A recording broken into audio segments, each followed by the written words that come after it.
Due to the moral cowardice of our government in standing up to Donald Trump's kidnapping of Venezuelan President Nicolas Maduro, it's left very few people who actually have a backbone and defend international law. Now, Jeremy Corbyn has been doing the media rounds and taking on the establishment's love of imperialism. Because if you accept the idea that a country, in this case the USA, can just unilaterally decide to go in and change the head of a government, where does it stop? Where does it go on elsewhere? This is a total violation of all aspects of international law. Is there a need for change in Venezuela? Was there a need for consultation, discussion between the government and the opposition? Yes, those talks are already happening in Mexico, I believe, and other places. Surely we need to say to Trump, if you believe in an international rules-based order, you've got to abide by it. He said he'll do what he's done in Venezuela, and he will run Venezuela, then goes on to threaten Cuba and Colombia and make threatening noises against Mexico. Bang on. I mean, the fate of the Venezuelan people is down to the Venezuelan people. Now, look, there's been disagreements and discussions on the left about Maduro. Some believe that the human rights abuses and authoritarian nature of his government is Western propaganda. And don't get me wrong, there's powerful Western propaganda out there. They absolutely have an incentive to lie. But it is worth pointing out that leftists from inside and around the region have condemned Maduro. Chile's called him a dictator. Brazil's Lula da Silva and Colombia's Gustavo Petro have criticised the transparency of the 2024 election. They're also leftist too. And according to the peer-reviewed journal Latin American Perspectives, Maduro has undermined much of Hugo Chavez's socialist progress and actually took the country into a neoliberal direction. But having said all of that, it doesn't mean that some big oligarch bully can go in and kidnap a president, killing at least 80 in the process. And, you know, we of course know it has nothing to do with democracy and human rights, but oil. Now, this exchange between Corbyn and former Venezuelan opposition ambassador to the UK, Vanessa Newman, is astonishing. What Jeremy Corbyn says about Donald Trump going into a sovereign country and snatching the leader, I mean, that breaks all international laws, does it not? No, it does not break international laws. I think it was stunning to watch. Which law does that allow?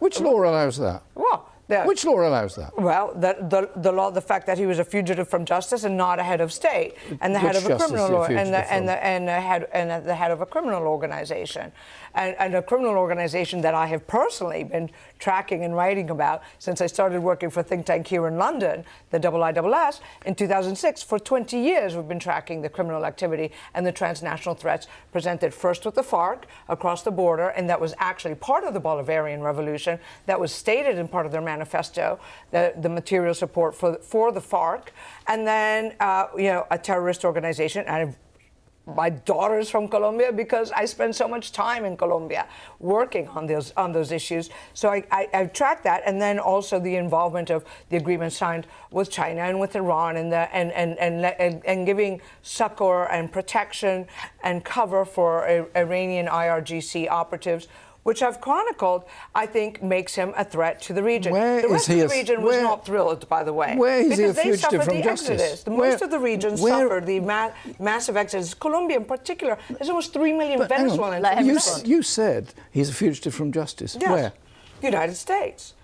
But he wasn't in the United States. He's been in Venezuela. Doesn't matter where you are. You can be snatched and you can be captured.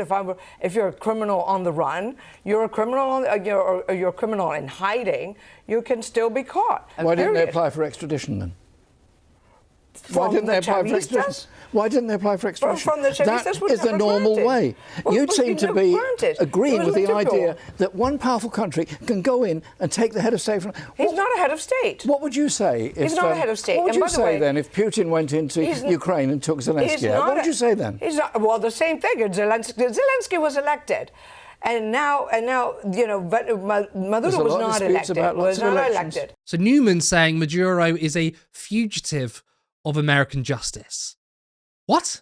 I mean, here she is basically saying the US is the world police. I mean, did he commit a crime in America and then flee? No. So how is this running away from US justice? It's insane.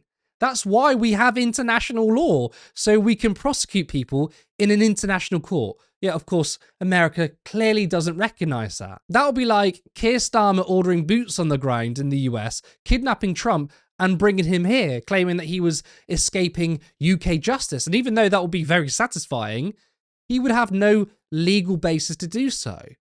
But, I mean, maybe we should just do it anyway, because for America, apparently they don't care about international law. So if it doesn't mean shit to them, let's build a coalition. Let's get the European alliance. Let's get the BRIC countries. Let's go in there and kidnap Trump. The only thing that matters to Washington is your military might, rather than an equal system based on international law. But Corbyn correctly points out that they didn't apply for extradition. They just went in there and invaded. Also, Newman's claim that Maduro is a leader of a drug cartel is actually based on a lie. So the Trump administration completely made up the cartel, named Cartel of the Suns, and when they kidnapped Maduro, they dropped the lie completely and admitted it was bullshit. It's also worth pointing out that the think tank she works for, IISS, is funded by defense contractors. That's funny, that. And why is there even a Venezuelan opposition as an ambassador? I mean, you're not supposed to have them. They're not in government. Now, Corbyn also appeared on Sky News and asked if he would condemn Maduro. He's the president of Venezuela, and the issue is the illegality of what the United States have done. It isn't whether he's a nice man or a bad man or a good man or whatever. The question is, international law does not allow one country, even the USA, to go in and kidnap the president of another country. If they do that, how are they going to complain if anybody else does the same anywhere else? Let me take on both of those things if I can. It does matter, surely, if he's a decent... I mean, is he a friend of yours? Would you describe him? I've met him. I was interviewed by him on a television programme many years ago while I was at the UN Human Rights Council, and he was deputy to Chavez, as you know, and the country has obviously had enormous problems, not least because of the huge level of sanctions by the USA on it, and that has created a lot of problems. Now, would you describe him as a friend, though, or an ally? I don't know him well enough to be able to say that. OK. The reason I say this, you say it doesn't matter whether he's a decent guy or not. I mean, this is from Amnesty International. You're an internationalist. Amnesty is an important organisation, saying that last year after the presidential election, 24 people died as a result of the government's repression. 2 of the victims were children, and 1 was a police officer. There's been arbitrary detentions on unfair trials. Now, let's park aside what the United States done for a second. Surely it's a good thing that he's not president of Venezuela anymore, but given that should be, he is not a nice guy. But that should be a decision for the people of Venezuela, not a decision for the US president, who is not interested in human rights. He's interested in oil. Can you bring yourself to say that he's not a nice guy, that his regime has killed people? I read the Amnesty report, and obviously I was very disturbed by what was in it.